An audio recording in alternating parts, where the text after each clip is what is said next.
कौन है छठी मैया? छठी मैया की पूजा की शुरुआत कैसे हुआ?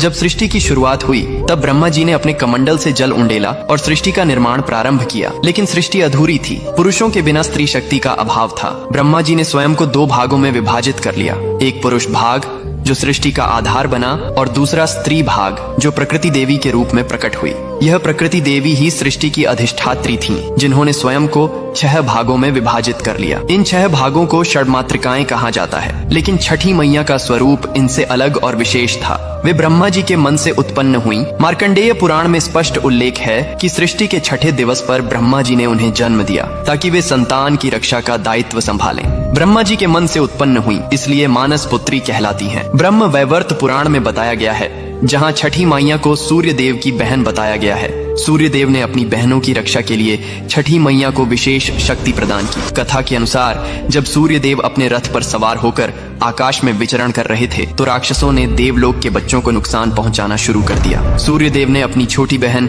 षष्ठी देवी को बुलाया और कहा, हे बहन, तुम्हें संतान की रक्षा का भार संभालना होगा। मेरी किरणों से शक्ति लो और पिशाचों का संहार करो। छठी मैया ने तपस्या की। वे सूर्य की किरणों के नीचे खड़ी रहीं, जल अभिषेक किया और ठेकुआ गुड़ गेहूं का प्रसाद चढ़ाया। उनकी तपस्या से प्रसन्न होकर सूर्य देव ने उन्हें अमृता और रक्षा शक्ति का वरदान दिया। पिशाचों को हराकर बच्चों को बचाया। इस कथा से छठ पूजा में सूर्य और छठी मैया की संयुक्त पूजा की परंपरा चली। पुराणों में कहा गया है कि छठी मैया बिल्ली के रूप में भी प्रकट होती हैं, क्योंकि बिल्ली माँ की तरह बच्चों की रक्षा करती है, रात में जागती रहती है और खतरे से पिशाचों को हराकर बच्चों को बचाती है। इसीलिए उन्हें छठी मैया कहते हैं, जो छठे दिन जन्मी और छठे दिन पूजी जाती है। कमेंट में लिखो, जय छठी मैया।